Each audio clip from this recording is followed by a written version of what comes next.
Today, just want to say thanks to Micah and the worship team for leading us here in worship every week, week in, week out. And they really have a heart to take us to the throne, and something special about us coming in and being reminded about the character of God, reminded about the promises of God, and worship is such a great vehicle to do that.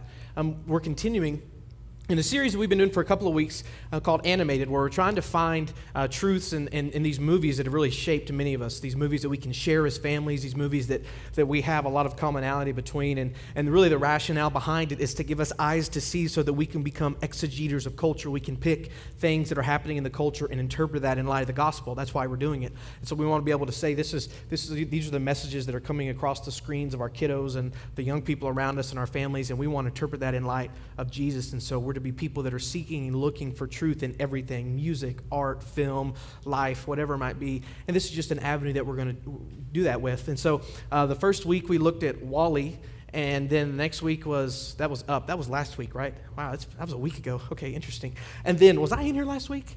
I wasn't here? Okay. Whew. Yeah, big event in the Craig household, a little basketball game that kind of took place last week. And I think that really, I know this is my opinion, but I think because we were praying for the Dallas Mavericks and they had our blessing, that's why they won. We're not partial to any NBA team here at White's Chapel, but just our prayers and our energies are directed towards a team from Dallas. So just want you to know that in here. I think it's actually because Bishop Jakes was tweeting about praying for the Mavs, and so we're like, all right, Bishop, you go right ahead, and we're going to keep it on. But anyway, so we've been looking at these ideas, and this week, so we're looking at How to Train a Dragon. Next week, Todd's going to share with you Lion King, which is one of my favorites. I mean, like, all-time favorite character is the warthog guy that sings like an operatic tenor, right, in Lion King. It's just awesome. So this week we're looking at How to Train a Dragon, or Your Dragon. I watched this for the first time this week, and I didn't want to watch it at first because it didn't have that pop like Pixar. I was like, oh, well, this doesn't look like Toy Story. I'm not watching it. But once I got into it, wow, what a message. What a great message. What a great movie to rally around, to watch, to share. And in the message, really, we see the heart of this Father's Day that we celebrate, this day that we want to honor and really pay respect, to pay really attention to, and really realize how special the lives of people are that father us, regardless of what that looks like and how it looks all the different ways. And you see this dynamic relationship in the movie between this father who is this ultimate Viking uber dad who is like huge. He's like 14 feet tall. That's the way the movie makes it look like. And what they did was they were dragon hunters or trainers or tamers or however you like to put it. And then this father has a little son named Hiccup, which is an interesting name for a kid. Like, that'd be like naming a son Burp, right? Like, hey, Burp Craig. I don't know how that'd go over not too well. And he has this little guy who's about 3 feet tall, 45 pounds, dripping wet, who's supposed to be this dragon tamer. He's supposed to be this one that's able to go and fight off dragons and ward off these beastly creatures, and he doesn't fit the mold. And so we see this constant interplay between a father's expectations and this son that doesn't fit the mold. He's got other dreams, other passions, other talents, and he ends up changing a whole society because of it. Such a great message to us as fathers who I'm not a father, but as fathers, you know what I mean, you track with me, who want to inspire those around us, those that have been placed under our care, under our guidance, to go and chase after their dreams, and being comfortable with it might not look a lot like ours. And it was very, very, very, very challenging to see the interplay that took place. And so we'll be watching it tonight at 6 o'clock. If you'd like to spend your Sunday night at the church watching a movie, we will be here, and we'll watch How to Train Your Dragon, and I'm going to leave you a cliffhanger. I feel like there's some different metaphors and messages that we could pick apart in that movie, but I feel much more of a pressing need to talk about Father's Day. And so if you afford me the ability to go there and do that, just trust me on this. And what I'd like to do is to see what is our response, what is, as fathers, as leaders, as parents, to the image of God as set forth as Father. We just sung about it. And as children, how are we to respond and react to those that God has placed as our parents or our spiritual parents or someone that's a mentor or a leader?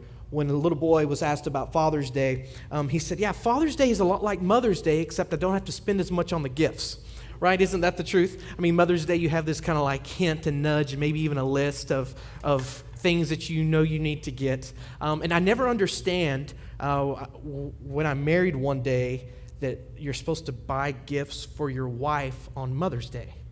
I haven't connected the dots on that. You know what I'm talking about? And so I used to be like, Dad, why are you, that's your wife, not your mom. He goes, no, son, you have so much to learn. And Bill Cosby said it best. He said, why do we give the gifts that we give for Father's Day? He said it's as if, like General Patton himself would not have enough courage to give his mother a soap on a rope. But for some reason, for Father's Day, we assume that that's a great gift, right? It's so interesting. And so that's the day that we're in. And just kind of a side note is on a day like this, any special days that we commemorate here in our society and in church, we know that there's a lot of good and bad associated with that day. And that the idea of Father's Day or celebrating that comes with a lot of positivity and a lot of negativity. And so we're very cognizant of that here. And we just want to lift that up because we feel like it's very important for us to honor those that are in our lives, these father figures, of those of you that are raising kids by yourself, regardless of what it is. We want to provide a space to be honored because as we'll see that the heartbeat of God is towards fathers. And on this day, we want to celebrate that. And so what I would like to do is share with you some of my favorite TV fathers, if that's okay, right? So here they're going to start showing up on the screen. The first one, of course, is Dr. Huxtable here. We see that in The Cosby Show, for those of you that were born in the 80s, was a great way of seeing like ultimate dad in action, right? He could go and be cool, calm, and collected and make decisions and take care of all the kiddos and make you feel about this big while still smiling and nodding his head, right? I mean, he was the ultimate smooth dad, okay? Now, here's the next one. We see here that Bob Saget, a.k.a. Mr. Tanner, I think that was his name, that he was the Full House dad in San Francisco. And with the help of Uncle Jesse and Uncle Joey, I think, they were able to raise the little ones and the little twins that started off so cute and ended oh so. We won't go there. Next one, we see Archie Bunker, I think is his name now. I'm just going to, do we have any Archie Bunker fans in the house? Okay, I'm not. I'm a poser. I have no idea who this is. I just know he's a famous dad. I didn't want to appear like the young, 20, 30-year-old. So for those of you that know this, you know what I'm talking about, right? Archie Bunker. Okay, next one. All right, now this one. This is Zeke something or another, and he's from Parenthood. And Parenthood's a great show that I enjoy watching. It always ends up well. It starts off pretty rough, and you never know. And this is like the ultimate dad that you don't think is paying attention, but he always comes through at the end. And you're like, oh, Zeke doesn't know what's going on, and then he weaves it all together, and you're just crying in tears, and you're ready to be the best son or daughter ever on the planet because of this dad. Here's the next one. On the complete opposite end of the spectrum, this is what I call the hipster dad, okay? This is the hipster dad. Phil is always trying to undermine, whether he's doing it on purpose or not, but he wants to be hip and be liked and be cool with the kiddos. So he uses phrase like, that's tight, dog, and oh, my bad. And he's like, oh, I jammed some Neo and Usher. And he's like, you're not hip, and so don't be hip. And so we call him the hipster dad. And then last but not least is one of my favorites, from Mayberry, good old Andy Griffith, right? It just doesn't get much better than that. And oh, Opie, I mean, how could you discipline Opie? I mean, it's just so, I just don't even understand. And so we see that there's all these different images of fathers. I mean, if we were to share your favorite TV shows or your favorite movies, you would have images of fathers that come up. But here's the problem. These guys don't really exist. They're not real. They're on TV.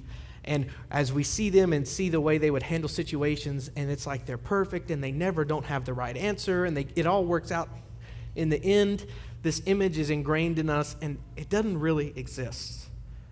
It's kind of like when you buy photos from Target and you buy the frame and there's this happy, smiling family in the frame, right? And everything's perfect, and little Jimmy just won a gold medal and something or another, and little Bessie, or I don't even know who Bessie is, she's smiling and no one ever gets in fights, and they didn't fight on the car ride to Olin Mills to get the picture made, and everything's great. We call that the stock family, and there's no such thing as the stock family because they don't exist. And so one of the big myths behind Father's Day, even when we celebrate Mother's Day, or when we talk about parenting, is that there's this idea that we don't have it together, and there's a whole lot of people out there that have it together. And can I just tell you today, none of us have it together. There's a lot of dysfunction in all of our family circles. We see this in all throughout the scriptures. We have this idea that the super parents exist and that super dad exists, and our story is full of father figures that didn't have it together. That the father figures all the way from the time of Noah to Moses to Abraham. I mean, we could just stop there, and there's all kinds of reality TV shows, right? I mean, it'd be like the patriarch journals of these old school Old Testament fathers, and there's enough to fill those pages. To Solomon, to David, all these dads that we look and think, oh, they were perfect, they got it right all the time. And no, they didn't.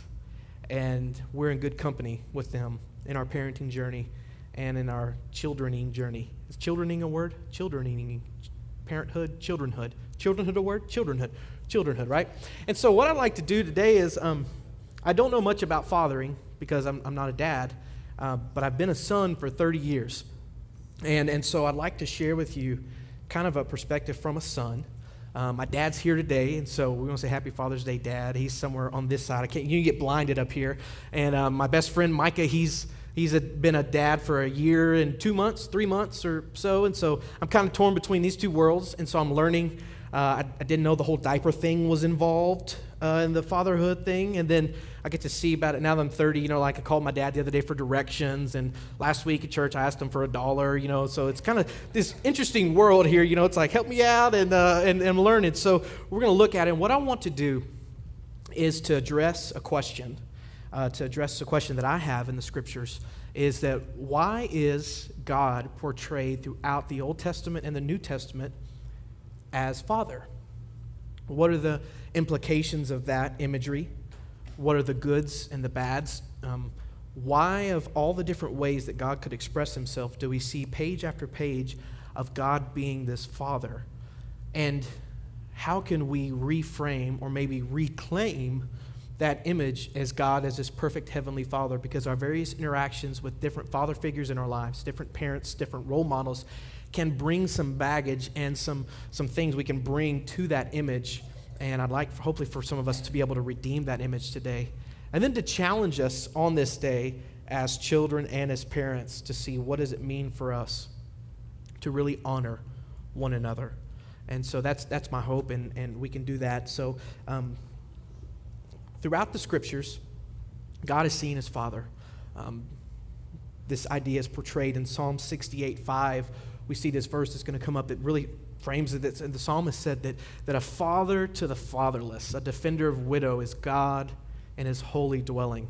And one of the names the psalmist lifts up is that God is a father to the fatherless. For those of you this really resonates with, that maybe there was a father figure absent or not around, and here we see that God is becoming father to the fatherless. In Psalm 103:13, we see the compassion behind this father. Here on the screen, we see that a father shows compassion to his children, so the Lord shows compassion to those who fear him or revere him or honor him.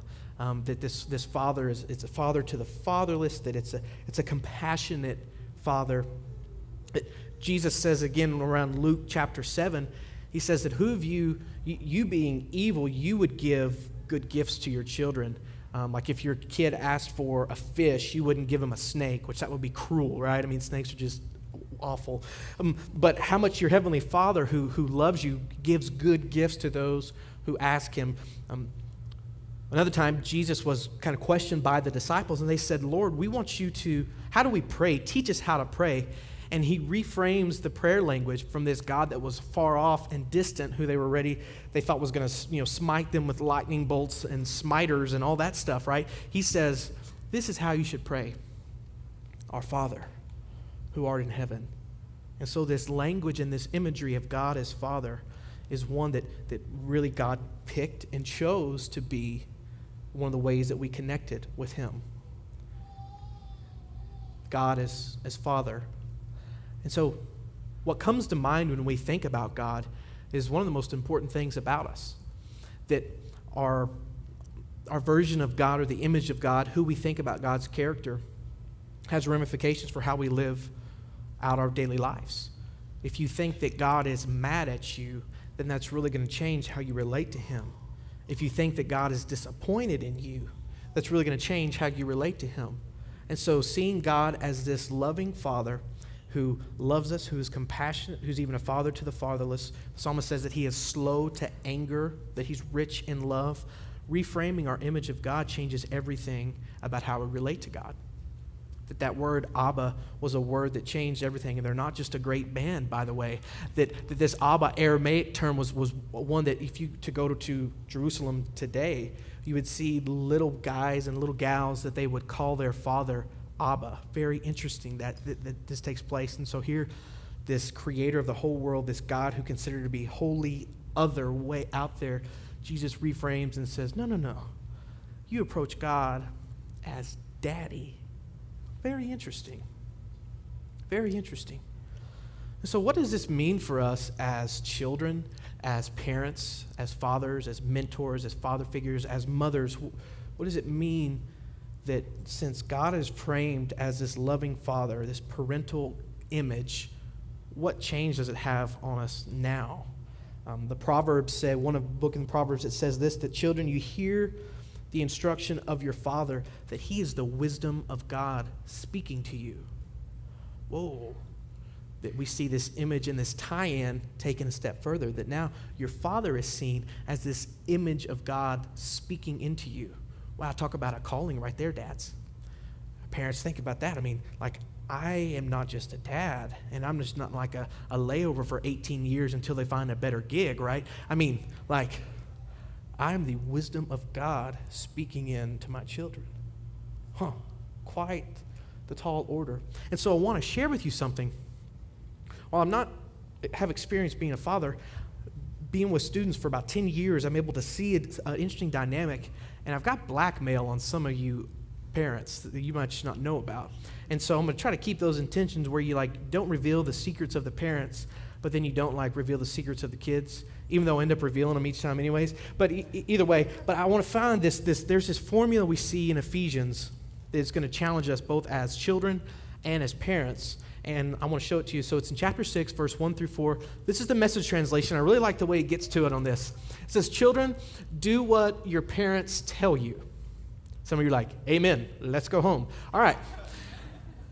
We're coming to you next. This is only right. Honor your father and mother is the first commandment that has a promise attached to it. Namely, so that you will live well and have a long life. Or in the words of Spock, live long and prosper.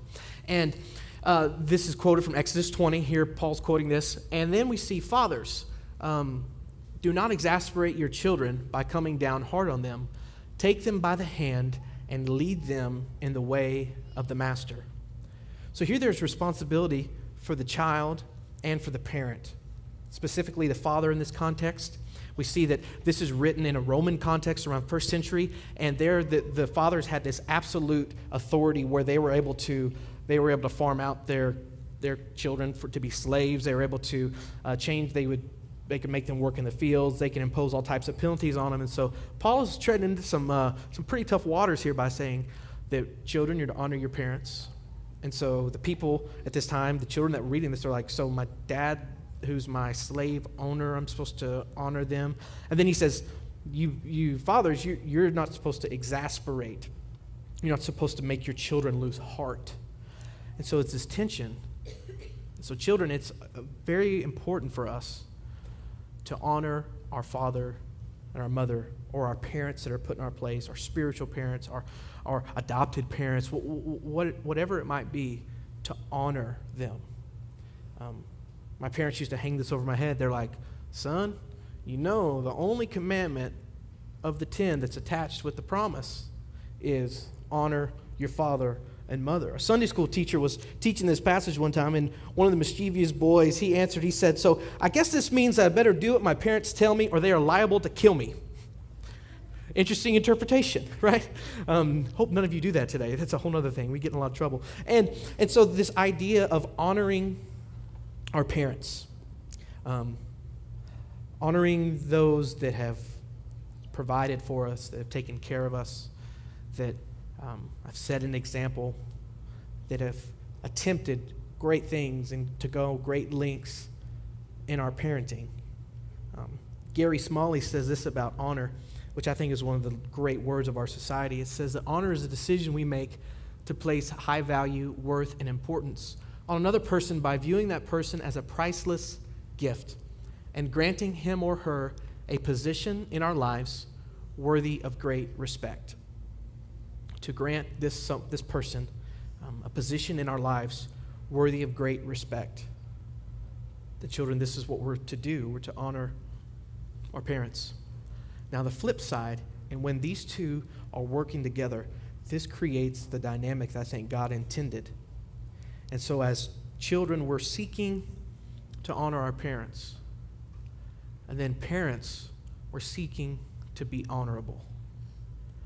And when those two come together, that's the magical dynamic that takes place between families. And so as a child, we're seeking to honor our parents, to put them as this invaluable, to lift them up. And parents were striving to be honorable. And that's good news. We might not have all the answers. We might not know the 5 love languages of all of our children. We might not know the latest parenting technique, and we might not be hip with Kanye or Neo, but she's not just a character in the Matrix, by the way, but that's a whole other thing. But we might be striving to be honorable, to make it our goal to be honorable. And so a question for children is, are we honoring our parents? And a question for parents, are we being honorable? A great challenge for us today to think back and to look at how the ways that we could be honored, to view people as a priceless gift, to honor our parents in that way. Children, here's a little tip. If you want to do this today, all right, I wish I could do like a little sidebar and put mute on the parents and then like give you like insider info.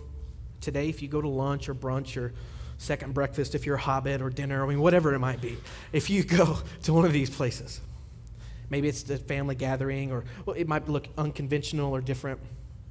Here's what I want you to do. Remember that off switch we talked about on your electronic devices last week?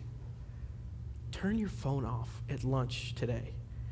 Your parents, it'll be crazier than like you clean your room without them asking. It's out of control.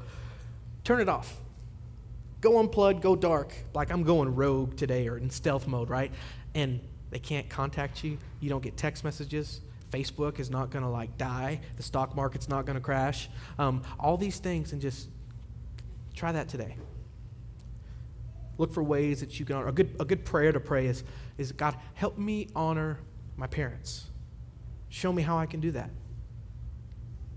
For parents, a way that we can be honorable, a way that we can provide space for this to happen. There's all types of things. I mean, if you wanted parenting tips, there's a lot better books than some 30-year-old kid that's going to tell you how to parent. But there's the spirituality behind it is that when you seek after God with all you can, and whether if you're with a spouse or by yourself, or if you're wearing 2 hats as a parent, when you're seeking after the heart of God, you're going to be honorable.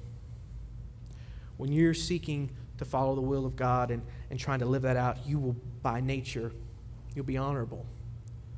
There's ways you can do this, providing space for your kids to dream. And if you want them to be a dragon tamer, if they want to be like this dragon Zen guru, you let them do it. And if they're into things that you might not be into, if they have dreams that you might not be about, well, then you provide them space to let them be about those things, to honor them, and to create a culture, to create an environment where there's honor taking place. We really all long for that. There's a famous pastor, Dr. Dykes, and he's always quoted in sermons and everything because he was one of the best. And he says that Mom, she interceded and prayed for me, and Dad forgave me. The way my parents responded to life touched me more than I could ever describe. I learned from them something of what God is like. I learned from them the meaning of grace. That in some way, moms and dads play a special role in the formation of our children. That for dads, the local church we see as the hope of the world, and that God doesn't have a backup plan or a plan B. And that in some way, when Christian men see their calling and their ministry in the local church, things start to change. You want to trace back the history of revivals and moves of God. It happened when the men got serious about their faith, when the men got serious about being honorable. And so if the future of the church is the hope of the world, and the hope of Christian men is the future of the church, what type of calling do you have today? It's huge. It's big. You might say, well, I'm not a minister. Yeah, you are. We talked about this last week. I look back over the life of 30 long years, and I get out of bed and I'm achy now. And I was thinking, what are some of the lessons that my dad taught me? He taught me that church wasn't an option, that it wasn't something we decided on Sunday. It was a decision earlier in the week, and regardless of my cough or my El Nino or my Ebola virus, I was still going to church, right? I saw him live life in life groups in community where people would come into our house and they would pray together, they would share a meal together, they would share the scriptures together, and I was always seeing that modeled and lived out. That one day I made a decision to follow Christ at 13, and I didn't want to get baptized because I wasn't comfortable with it. In our tradition, that's kind of what you did. And he flat out asked me, son, when you make a decision like that, baptism is something that should accompany it, because we want all these people around to hold you accountable to the decision you made. And I'll never forget that. All the girl advice time after time. I remember the first time that there was the first breakup. Y'all remember the first breakup? He was like, look, it's going to be all right. There's a whole lot more girls out there. Don't get stuck on this one, right? The first breakup. Constant support, space to fail, all those things. Constant sermon help. I never know what I'm going to get up here and talk about. My poor parents, they hear it all the time. Like, what in the world do we say? No judgment. In a place where I could be me. And the biggest thing that my dad offered, and I think that our dads can offer, is that he believed in me, regardless of what it looked like, regardless of how I lived and how many times I messed up and dropped the ball and did stupid things. Never stopped believing. Presented himself as honorable, and so I honor him. So as I was thinking about what do I tell fathers? What do I tell people that have father baggage or daddy issues, or people that have missed the mark, that have like, okay, I could tell you all my regrets, right? What in the world do I say to them? It's this constant tension with the preacher, and how do you communicate that? And I felt this still small voice speaking into my spirit, saying, what do I tell fathers and parents? What do I say to them? And I felt this voice, God was speaking to me and saying, Dusty, I just want you to tell them how proud I am. Just tell them how proud I am. That they're fighting, and they're going, and they're not stopping, and they're believing in their kids, and they're trying. I just want them to know that as a father, I'm proud. And so we're about to sing a song that Mike is going to share with us. And the lyrics of this are what I want to leave us with. These lyrics that say, Father, give me the strength to be everything I'm called to be. That, Father, show me the way to lead them, to lead me. God, that you would give me strong hands to stand up when they can't. That you would lead me, because I can't do this alone. That may this be your prayer on this Father's Day. That as children, as we attempt to lead and to honor our parents, that the words of this song would resonate with us, that we would say, lead me, help me, I can't do this alone. Father, give them strength, give me strength as I try to live out this calling on my life.